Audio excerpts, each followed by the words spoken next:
All right, everyone. We're going to be looking at day two of Gettysburg, which is basically the turning point of the war when it comes to the Union. You can consider day one as a victory for the Confederates. Day two is going to, in a sense, be known as like a stalemate, but many historians, and I truly believe that it is more than just a stalemate, but it is a victory for the Union because they basically stopped the invasion of the Confederates from going up Little Round Top, from going over to Cemetery Hill or Cemetery Ridge, and again taking their vantage point. And from that, we're going to see the end of the battle when it comes to day three. So on July 2nd, 1863, the second day battle begins. The Confederate commander Robert E. Lee orders Longstreet to take and roll up the Federal left flank, which is where we're going to see a vast majority of this battle take place. At the same time, Hill's Corps is going to threaten the Union center, which is designed to strangle any ability for me to have reinforcements come in from the back. And then the Confederate left, Lee instructed Lieutenant General Ewell to make a diversion attack along his front and then launch an all-out assault on basically the rest of the forces. Basically, the idea was Lee was looking to get the victory done day two of Gettysburg, and he was going to throw almost everything at me to get that done. Okay. So, day two's plan, it said, if the plan succeeded, the Union Army would have toppled helplessly and again would have basically lost the war, and the war would have been done that day.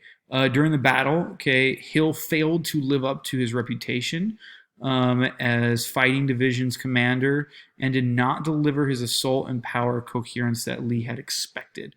Okay, so this is where we kind of see the battle take place. So Hill again is, make sure I'm saying the right thing.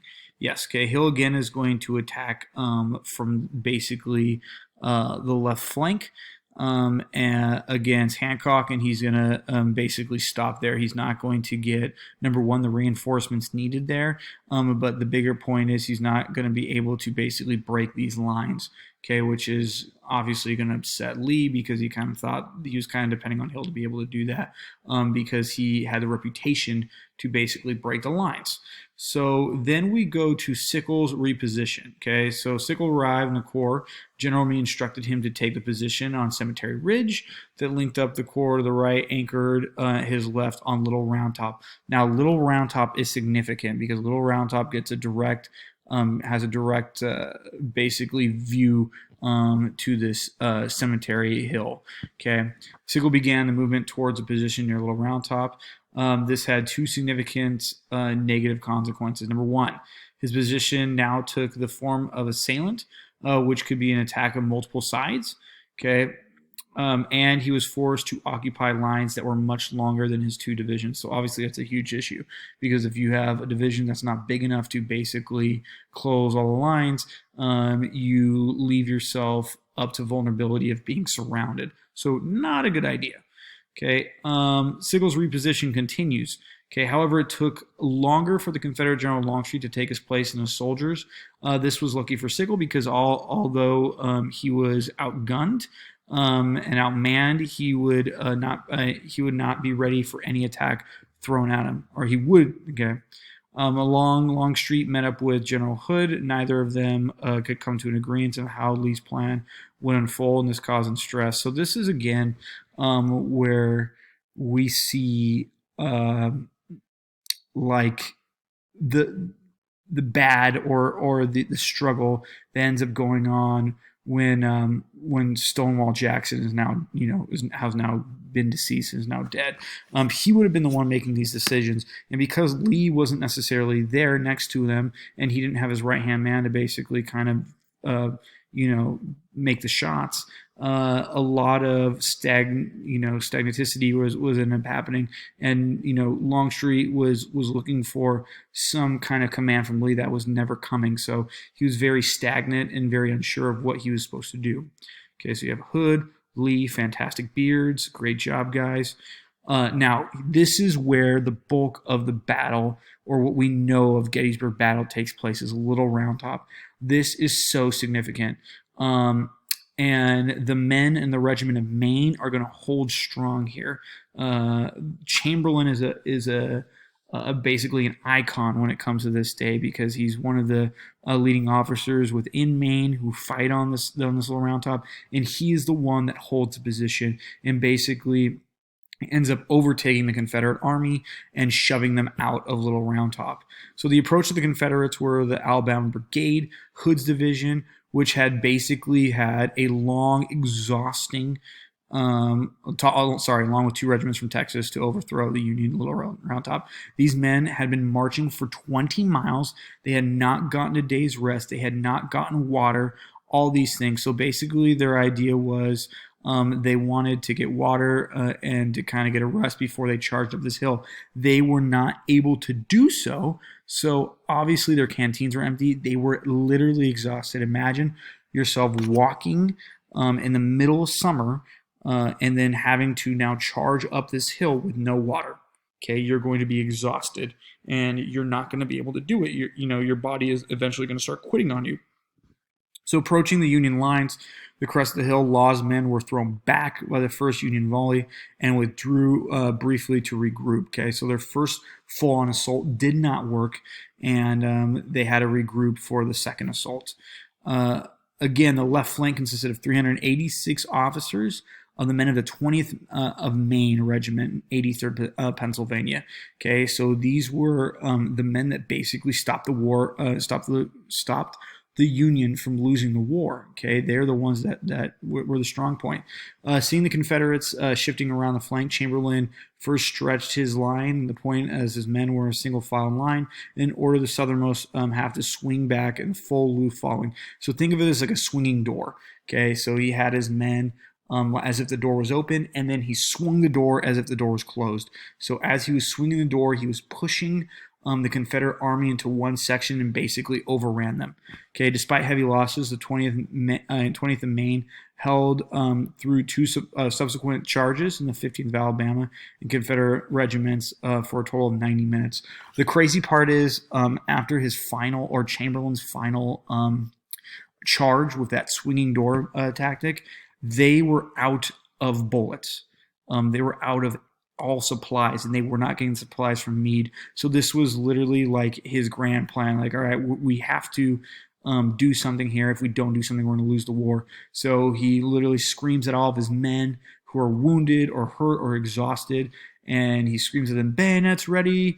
And they put the bayonets on, and then he just charges. And the men of Alabama and Texas are just so shocked that he did this. Like, they are shocked that he decided to basically leave his vantage point, his high terrain, to attack them, and they were not ready for it, and they lost.